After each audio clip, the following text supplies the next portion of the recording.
The NFL draft starts tomorrow night in Pittsburgh. Fernando Mendoza to the Raiders, #1 overall. How much does it change their 2026 fortunes? We'll discuss that and a whole lot more right now on Offside Sports.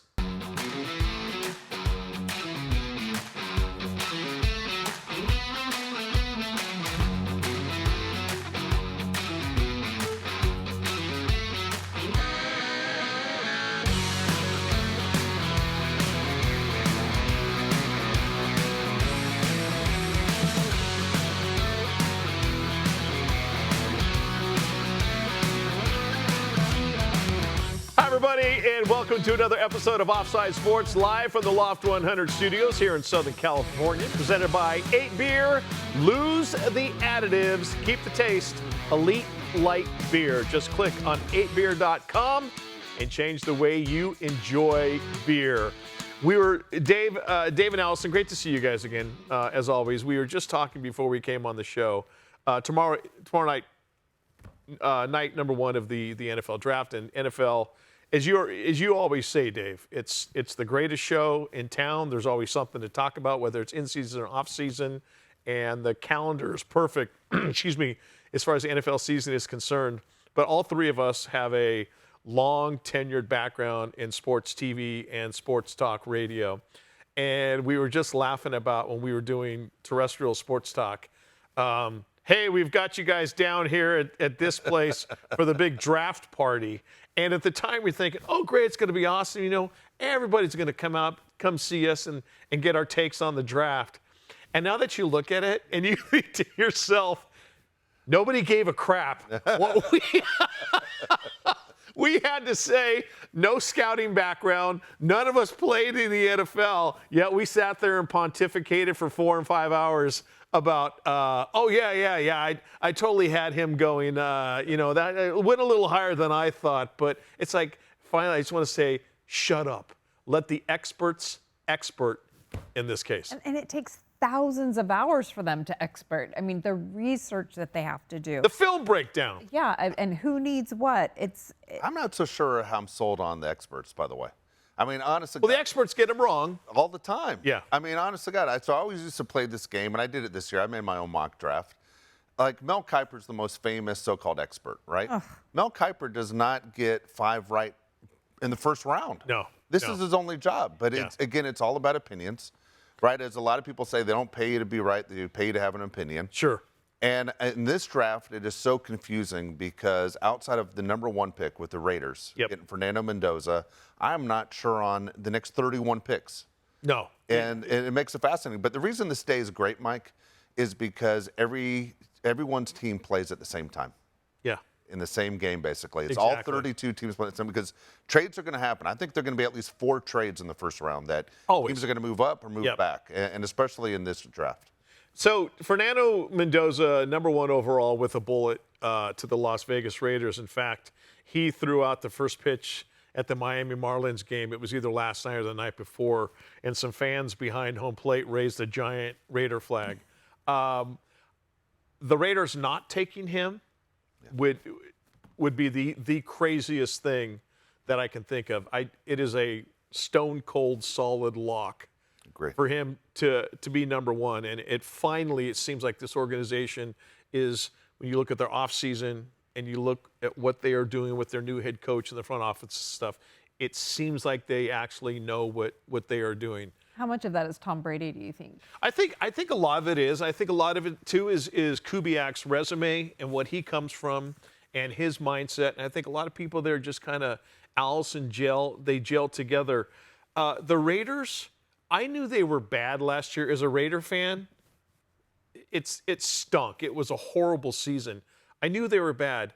I didn't know they were as bad as they were. They basically were the 32nd offensively in passing and in running, in the run game, Dave, and nearly last in every major category as far as offensive football is concerned. No, it's been extremely sad for about 20 years. I mean, who would have guessed one of the premier organizations of football would be bad for 20 years? Yep. And going back to how important this pick is, getting Mendoza, for me, Mike, and tell me if I'm wrong, the last really good quarterback the Raiders had was Rich Gannon. Totally. And I know people who love Carr. Look, Carr wasn't great. You know, Carr was a guy that was there for a while that had the starting job. Yeah. But Mendoza has a chance to take the Raiders to the next level and make them good for the next 15 years. And this is why you don't entertain talks on drafts, on trades for this draft. It's one pick to make. There's only one right move to make, and you have to grab Mendoza, and I think they will. And I know you're hearing all these rumors that the Jets are coming in with a crazy offer. Forget that. It's Mendoza. There's so many people ready to wear the number 15 Raider jersey, ready to go. Yep. It's the right move. This kid has done nothing wrong to make it so it wouldn't be the right move. Allison? Yeah, agree. Mendoza, and just like Dave said, and something you have touched on in past shows, just that because of what he's had to go through in his personal life, and how important his family is to him, and he's like, pro football game. Have you seen what I've had to deal with? With the sickness with my mom and stuff. Yeah. This is nothing. Yeah, and he's kept he's so squeaky clean. He is so intelligent, and I think that's so important at the quarterback position. It really is. He can read a defense fast so quickly. It's unbelievable to watch. I mean, you see other quarterbacks really struggle with that. Yep. It's like instantaneous for him, and he's so accurate with the ball. I think as long as they surround him with somebody that can catch his accuracy, protect him, and protect him, and with the O-line, that those are all going to be obviously important for his success. But it's a great start for the Raiders. Okay, so we were talking about acting like we're pundits doing a local draft show somewhere in the country. But if you have a modicum, if you've got a working knowledge of the NFL, you can look at somebody. You don't have to be a former coach or scout and stuff. You can look at somebody, play a position, and go, okay, yeah, that person gets it. I look at Fernando Mendoza, and granted, I've never been in an NFL huddle. I've never been in a quarterback's room. I've never scouted quarterbacks. My dad was a quarterback in college. That's as close as I got. I'm looking for stuff, for cracks in the armor with him. And someone could say, his mechanics, needs to get the elbow up a little more, but minute stuff. What he's had to go through off the field, and what he has done, what he did at Indiana under that glaring spotlight with the demanding coach and Kirk Cinetti, and just grinning and bearing it and taking it all the way through. I don't see, Dave, this kid being wowed by the bright lights in the big city of the pro game. No, I tell you what, there are two things for me that stood out during last season with Indiana. I was at the Rose Bowl game when they destroyed Alabama. Yep. There was a play early in the first quarter where he threw an out pattern, and he wasn't accurate, and he didn't look like he had the arm strength. And I turned to my son, who was a college quarterback, and I go, I don't know if he has the arm strength for that out pattern, which is always one of those that is a little bit scary. And that's remember Chad Pennington? Sure. That was always the rap on him. He didn't have the arm. Well, that happened once. And then he did it forever after that, in that game and the rest of the way through. And I was like, okay, that was one play. So I know, all right, this guy has the arm strength. As Allison said, he reads defenses better than any quarterback I've seen in years. But for me, the play that sold me on him was in the Miami game. We took the shot on the chin. Yep. He kept going. He's bleeding through his chin. He did not all of a sudden get the jelly legs and afraid of contact after that. And he battled through that whole game to the point he made the game-winning play. And I was like, all right, this kid's not only tough, he's accurate, he's smart, he's the complete package. Yeah. He's not going to get arrested off the field. Mm-hmm. The fact they brought in Kirk Cousins, the Raiders did, which seems like just an older version of him. Huge. Is really insane. A great point. Religious-wise, football-wise, you literally have an older brother to hold his hand through adapting to the NFL. This kid, for me, I want to see him start game one. Yeah. I don't want to see their Kirk Cousins move where Kurt is starting. It's such a funny pairing for not only the Raiders, but also Las Vegas. They're both dorks. Yeah. They'll be cruising up and down the strip. They'll be cruising up down the strip in Kirk's minivan. Yes. Looking for their church, not the casino or the sweater that Kirk's all complaining about that he burnt outside in the fire. It's sort of adorable. Yeah. But it's right. It's so not Raider in Vegas that it works for them. It does. Tyler Lindemann, the center who came over from the Baltimore Ravens, you talk about the stability of a Kirk Cousins there, but man, tip of the spear, as we always say, a veteran dominating center for him to, when he does get in there, not have to worry about, is it going to be leaking up in the middle? Am I going to get, my head handed to me early on in those football games? And that's another great acquisition by the team for as far as veteran stability is concerned. Yeah, for me, I want to see the big franchises always like in it, especially in the postseason. And for me, maybe it's just time, Mike, you and I grew up. But I like it when the Steelers are relevant. I like it when the national brands like the Raiders and the Cowboys and those teams are in the postseason. For me, that's when I fell in love with football. Yeah. That's why I like to see them back. That's why it's bummed me out the Raiders haven't been good for 20 years because the Raiders belong as a team that is a national brand. There aren't too many national brands, and the Raiders are a national brand. And the rest of the world wants a team to hate. Yes. And that's why we need the Raiders Exactly. to be good. All right, what does the rest of the first round look like? And do we expect many moves in draft position? As night number 1 of the NFL draft gets underway, we'll look closer at that as 8 Beers Offside Sports continues in a moment.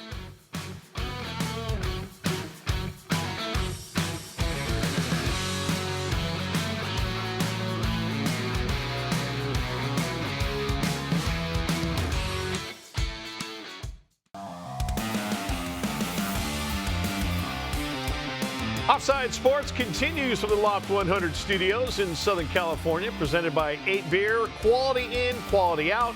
Find out all about them at 8beer.com. And, of course, thank you to Harry Arnett, Mark Wahlberg, and everybody at Municipal for being the official wardrobe sponsor of Offside Sports. Municipal, bet on yourself. Find them at municipal.com. Big Offside Sports edition rolls on night before the day before the NFL draft. Before we talk about what's supposed to happen in the rest of the draft is concerned, you guys like the idea of the rotating cities for it? I love it. I think it's fun. Dave? I do too. I love it. I think it's great. And also, I think a lot of NFL fans who only follow, their team for the most part. Sure. You get to see the passion of the other cities. I mean, who would have thought Nashville, Detroit, Pittsburgh, which we'll see tomorrow night, Philadelphia, the way people turn out, and it's become such a huge event, a big party that people can afford to go to, unlike the Super Bowl. Mm-hmm. That raises such a good point because you just look at the overall cost of everything today, and I'm not talking just about professional football or what a beer costs or that type of thing. The NFL just seems to get it right. Now we know that the Super Bowl is now for sponsors, friends of sponsors, VIPs. There's a red carpet show. I mean, there's all that crap that goes on. But there are these types of events where the NFL says, okay, we're going to bring it to your city. Your fans are going to get a chance to experience it. Obviously all the other fans are going to pour in from the other cities. But it's also a financial boom for that, like for the city of Pittsburgh, Dave, that, there's 4 or 5 days where they're ground central of the National Football League, the most popular sport in America.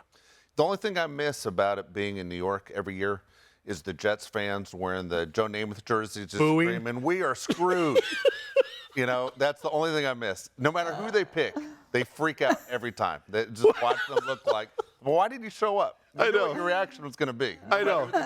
A Jet fan could have Jesus Christ walking across them on water, and they would say, "You're not moving fast enough, Jesus. Come on." No, that's right. That is a given. Jets fans booing the pick. So we're all in agreement. Fernando Mendoza goes number 1 overall to the Raiders, and you said you want him to start Day one. Day one. You got Kirk Cousins there. Mr. Cardigan Sweater Minivan. Yes. That is, I think, as much as you want him to start, Allison, I think Cousins is going to start the season. You do? I do. Yeah, I don't think it's going to be Mendoza. I don't think Mike's wrong on this. I just think it's a mistake. It's not like the Raiders are a team that happened to get the first pick that's on the verge of making the playoffs. Start him right now. There's a reason they're picking number 1 for sure. 100%. Yeah. Start him right now. He's been starting for the last few years in college. There's nothing to show that he's behind. Let him go right now. I don't understand why you would wait, especially in the situation the Raiders are in. You stick him in right now. Let him go. And I'll have more of an opinion on, I think, once we get through training camp and kind of get or mini camps and things like that. See both of them. Okay, so listen, I'm in agreement.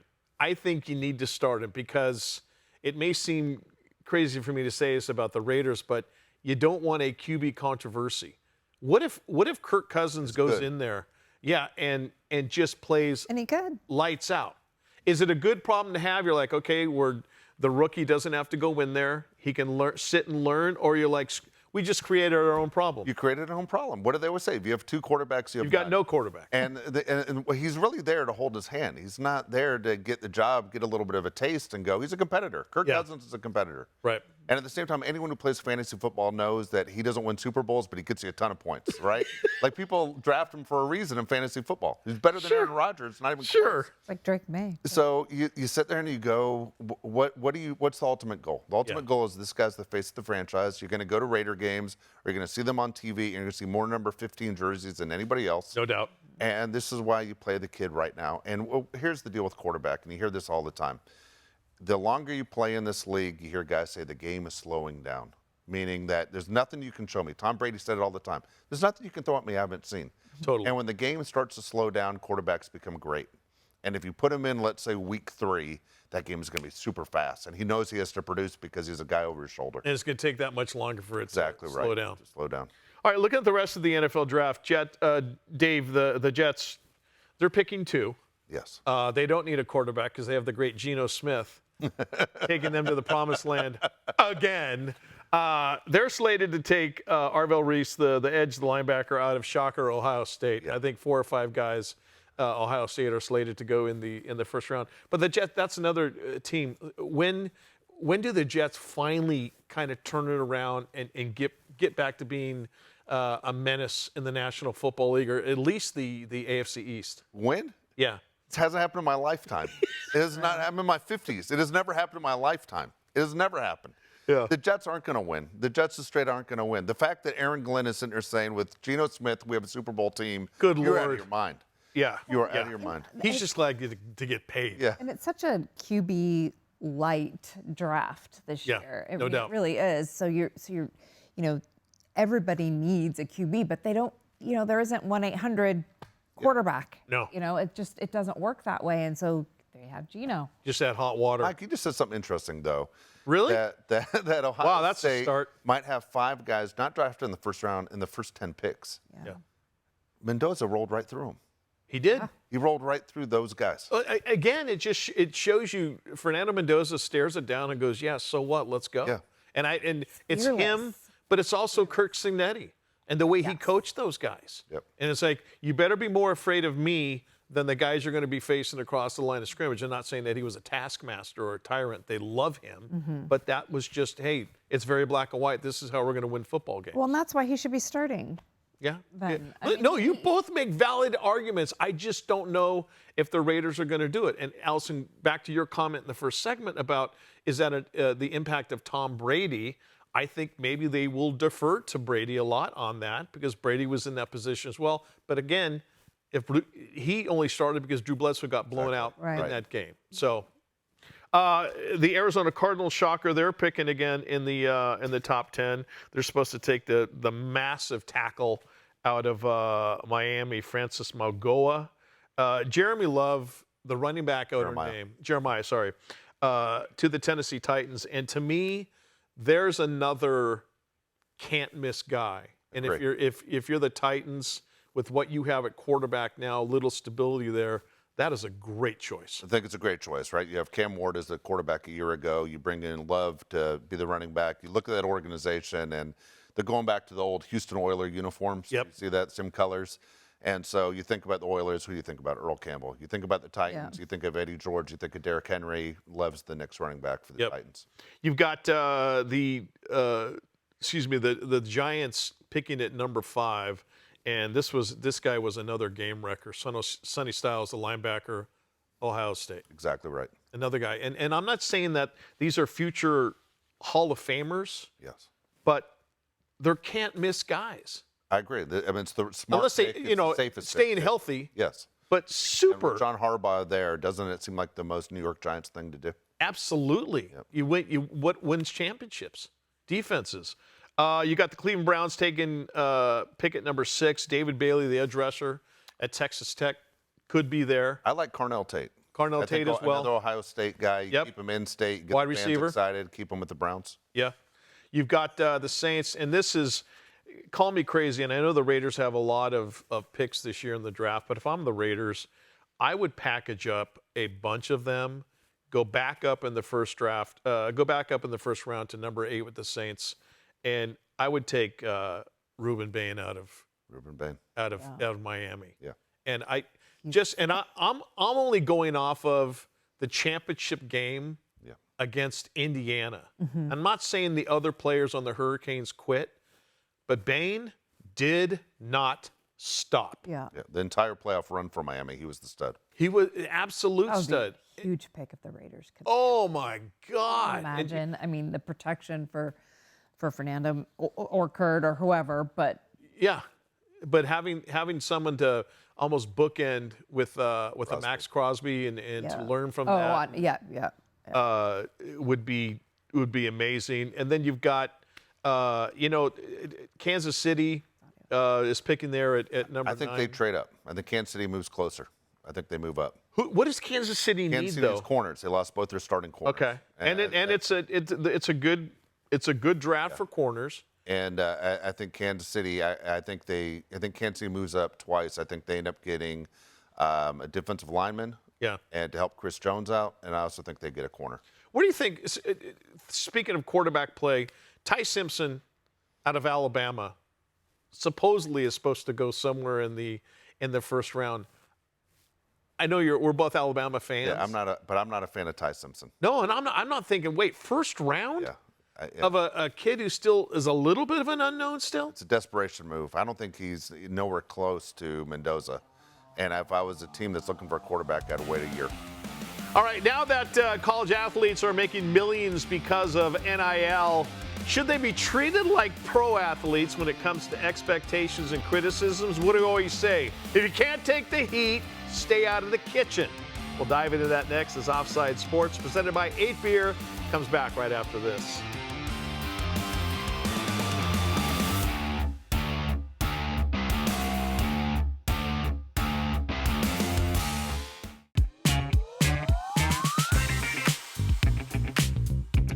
Offside Sports rolls on for the Loft 100 studios in Southern California, presented by 8 Beer. No shortcuts. Find them at 8beer.com. The NIL era is here, and I don't know whether we're ever going to be able to put the toothpaste back in the tube, or we're going to get this genie back in the bottle, or all of this, whatever is in Pandora's box, back into Pandora's box. My own personal opinion is I like the fact that the athletes are being compensated for their name, image, and likeness. I think they are being way overcompensated in some instances for their name, image, and likeness. You like it? Overall, a broad scope of it. I hate every bit of it. I used to love college sports. I still love college football. Can't stand college basketball. I used to love college basketball. It's really hurting basketball. It is hurting basketball. Guys are leaving. It's not even just the leaving part. I was upset when guys would leave after 1 year. The running joke was Calipari would pick these guys out. They would be at Kentucky for 1 year, and they never went to class because you can go 1 year without going to class, and they go to the NBA. Yeah. But I used to love college basketball, and now I just can't stand it. I literally wrote it in my notes this morning, has ruined college basketball. Yeah. And I mean, it shows our age on this one, but Michael Jordan, people will say, is the greatest basketball player of all time. He stayed 3 years in North Carolina. Yeah. And so Ralph Sampson stayed 4 years. Hakeem Olajuwon 4 years. Patrick Ewing 4 years. I mean, these are guys that are NBA Hall of Famers. It has ruined the game for me. Now, as far as guys getting paid, I'll be honest with you, I don't care. I think giving a kid back, now it sounds like get off my lawn guy, giving a guy an education should be enough. Yeah. Okay, so you and I both had kids that played football in college, and I agree with that. Like, they're a full education. He had 3 meals a day that he didn't have to pay for. He had an apartment he didn't have to pay for. Clothes. He had clothes, shoes, sweat. Every day he would send me photos of new gear. And would it have been nice? And he was playing at a small school, especially in the beginning. And would it have been nice for him to have gotten a few dollars here and there? Sure, he is getting something in a settlement now. But I still think that it's just ruining it now. why on top of it to be making, especially this is what worries what worries me is when you have the kids making millions and millions that are the best in the team to the kids at the bottom who are just getting like what my son got. Is it creating weirdness in the locker room? Maybe it's not. I'm not in those locker rooms, but I think you'll hear the players say, "Nah, it's all good, man. We're happy that so and so's getting their bag." And we all know the golden rule in the NFL. You never fault another guy. It's money, You don't yeah. talk about other guys' contracts. Get your money and hands off. That's, the team is the one who's writing you the check. God bless you. But Dave, it's got to fracture some locker room. Well, here's, I'm sorry. no, it's okay. Okay, so I coach high school baseball. Been a high school baseball coach for a long time. I have a kid on my team right now who's a sophomore. There are so many agents that want to show up to my practices to get this one kid. And it used to be one where they'd call me and say, hey, we're with, let's say, the Baltimore Orioles or with Cleveland or with the Dodgers, and we want to come to your practice and scout this kid for the draft. Okay. And I'd invite them all. I'd say, go ahead. Now I have so many agents that are showing up to games and practices. It is such a distraction for me as a coach. And then the kids are like, well, this guy is offering me, this, and this school's offering me $2 million. This school's offering me $4 million, but we're holding out for this school who we know has more money. And this brand is telling me if I wear this glove, I get this deal, and I can wear these shoes. And I'm like, dude, you don't even drive yet. And it is becoming a distraction. It's not from the players, it's for me as a coach. Sure.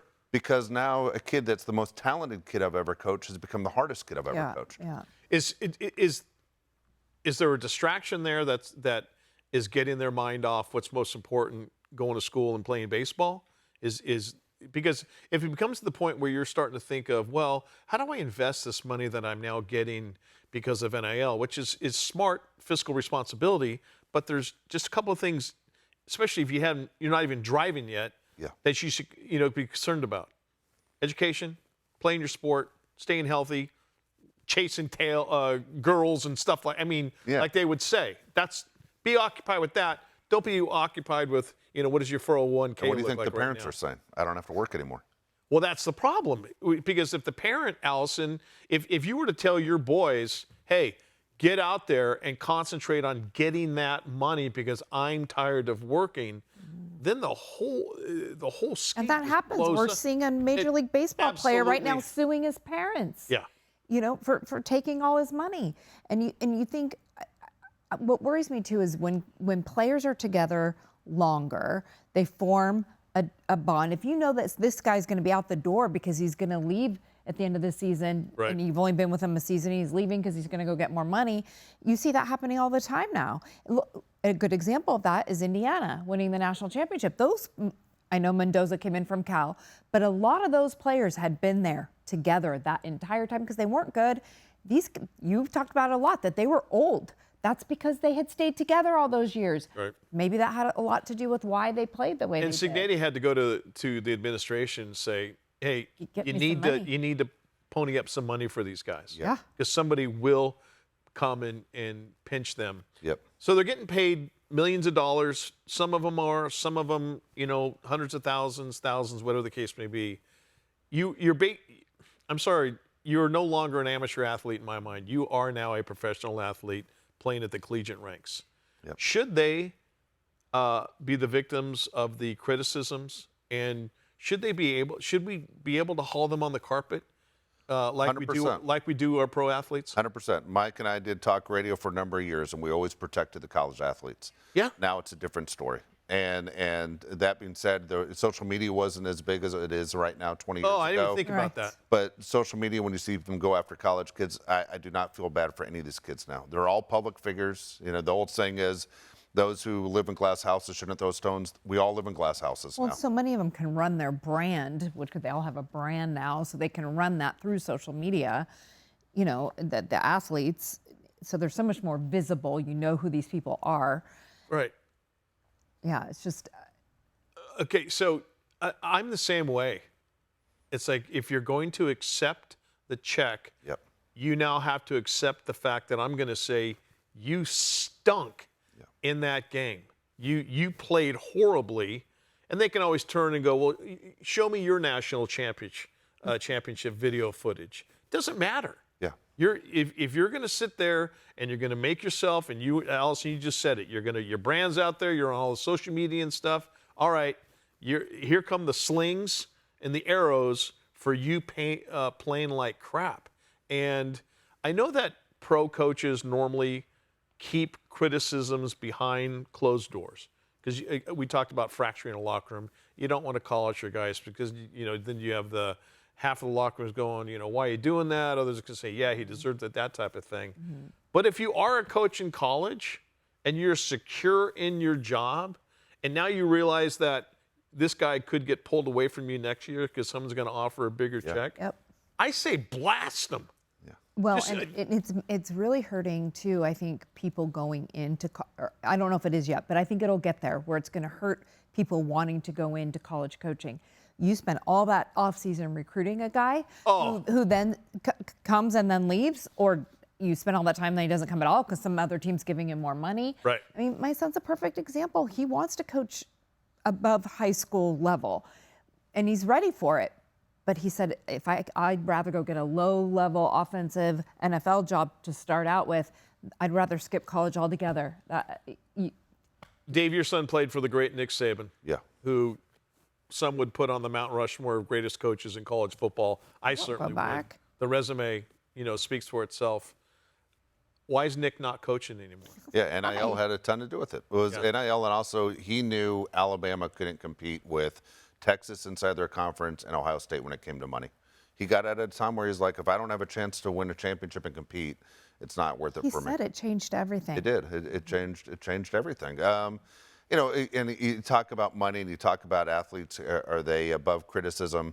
One of the things that frustrates me is when these guys in high school announce what college they're going to and they have the hats laid out, and then they just start winging out the hats, and then they put the one on that they actually are going to use. Yep. There's a lot of time and a lot of money went into recruiting, and they treated those kids like kings. To disrespect those schools and those guys that do those jobs, there's a big part of me of like, dude, I wish you nothing but the worst. Well, and there's also probably the guy, let's say from Alabama, who was recruiting that kid, and sees him put on the Texas hat. You're like, mental note. Yeah. Make sure we dogpile this SOB in the midst of his first collegiate football game. I still love college football so much, and it hasn't sucked the joy out of it for me. I got to be honest with you, though. This whole basketball tournament, the NCAA March Madness that we just had, I kind of was just like... So not into it this year. Just not into it. Because you're like, here today, gone tomorrow. All right, switching gears, there most certainly will be a lockout in Major League Baseball in 2027. So is it a good idea to buy a franchise now? One guy did. What it means for the team and the city they play in next is Offside Sports, presented by 8 Beer, gets back right after this.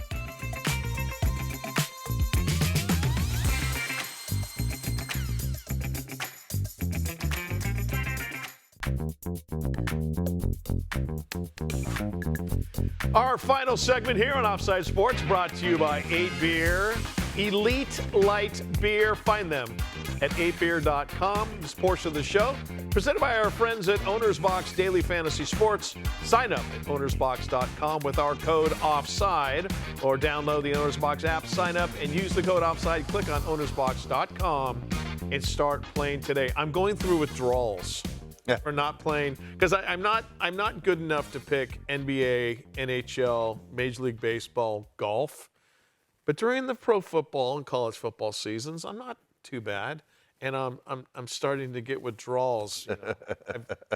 We're not being able to place bets with Owner's Box. I'm pretty decent with baseball, but I haven't. I need to get back into it. Well, you both had pretty good seasons as far as our NFL picks were concerned. A lot of fun. Certainly, a lot of fun. Did not, but again, thanks to Sandy and everybody at Owner's Box, ownersbox.com. Use our code name or code word Offside. All right, there was a, do we say it, is it pending with the San Diego Padres, or is it a fait accompli that Jose Feliciano is now the new owner of our franchise? I think that or the San Diego. It's going to be signed and voted on. It's going to be approved by the owners. They wouldn't make it public if it wasn't going to be approved by the owners. Okay, $3.9 billion is what Mr. Feliciano and his wife Kwanzaa are paying for the franchise. What a jump over the last team that sold, which was the Mets. What did the Mets go for? It's like two. I think it's $1.5 billion difference. 2.4. Yeah. The Mets were sold for in 2020. It's $1.5 billion. To the wealthiest owner. To the wealthiest owner, and now you've got the little Padres in sleepy San Diego down there by the water, the most expensive franchise or the highest selling point in Major League Baseball. Who wouldn't want to play in a stadium that is always sold out, that 99% of the time has great weather? Right. You can live on Coronado and drive to work on your boat across the bay and get on your scooter to the bad brown uniforms, but otherwise it's a plus. Now, where we do our show where we do our show here in Southern California, we're the San Diego's about 35, 40 minutes south where the gas lamp is in Petco Park.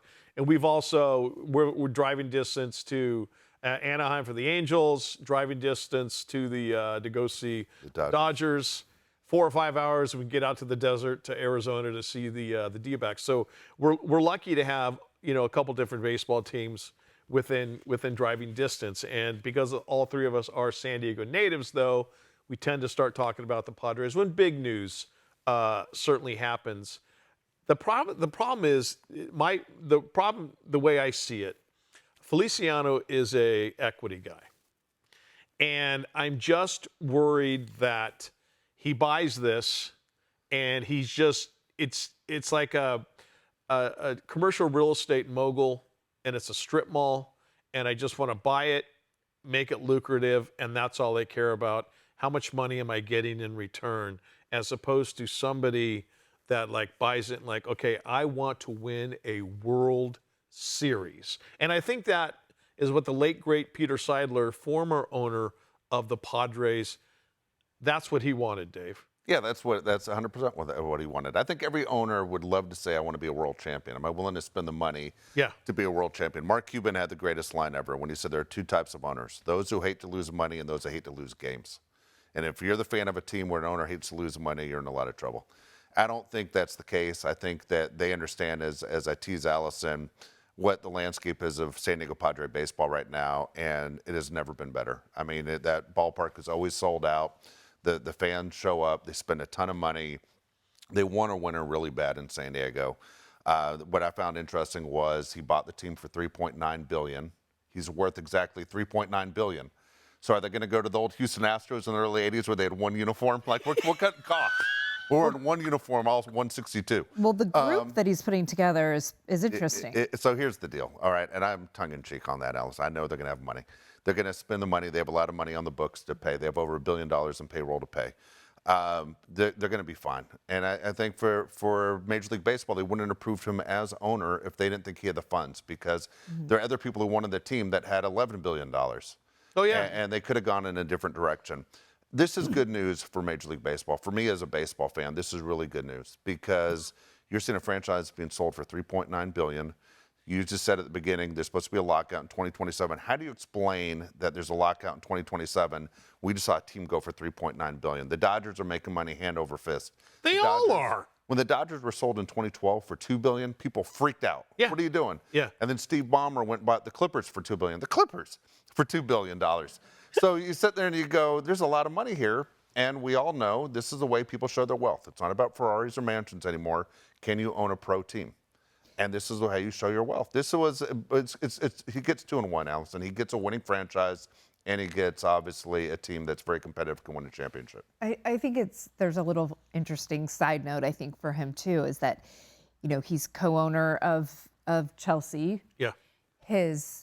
One of the other co-owners is from the Dodgers, Todd Bowley. Yeah.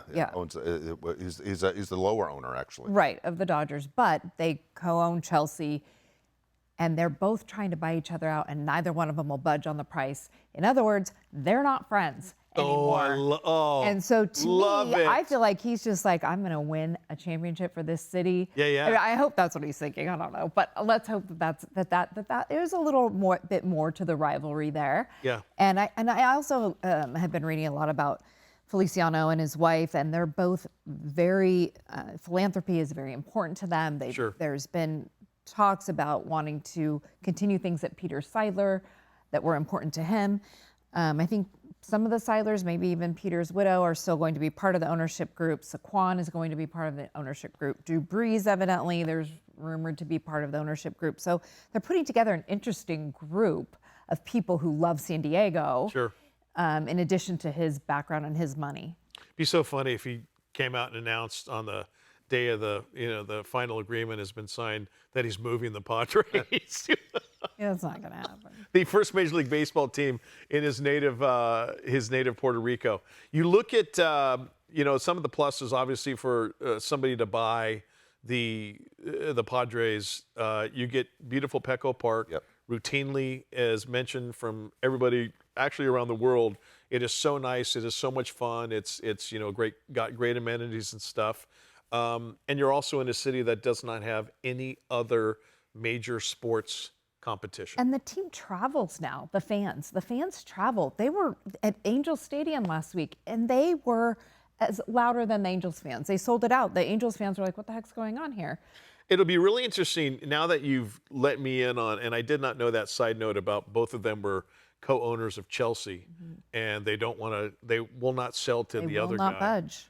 That to me is just another beautiful layer to the Padres, and I say the Padres rivalry with the Dodgers, because the Dodgers say our rivalry is with the Giants. Yes. But here's our little red-haired stepbrother from San Diego. Yeah, we'll play along. But to me, that's another beautiful layer to an onion, Dave, as far as great rivalries in baseball. Yeah, I think right now it's the best rivalry in baseball is the Dodgers and Padres. Now, the Giants and Dodgers, the history there is night and day. I mean, just like the Red Sox and Yankees, we're talking 100 years. Sure. And so it's great right now. But as far as the history goes, I mean, no offense about the Padre fans driving to Anaheim. It was 40 minutes. It was a 40-minute drive. Well, okay, but you didn't let me finish. It took me 2 hours to get here today. Okay, well, I didn't finish. They're also going to Mexico City this weekend in droves. They're also going. Did you see the Rockies game last night? Nobody did. Who's watching that?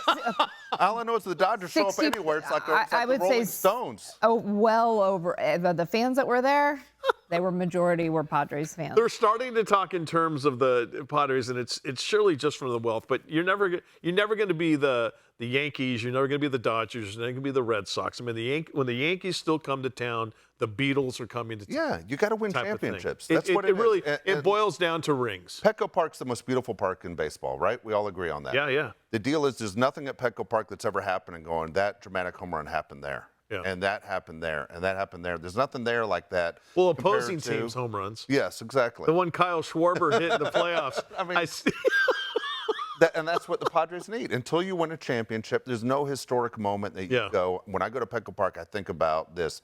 But you go to Dodger Stadium, go Freddie Freeman, Kirk Gibson, Sandy Koufax. In the past 5, 6, 7 years, they've been building to try and get. In the past, come on, they weren't even in. And Allison, they weren't even relevant. At least now they're.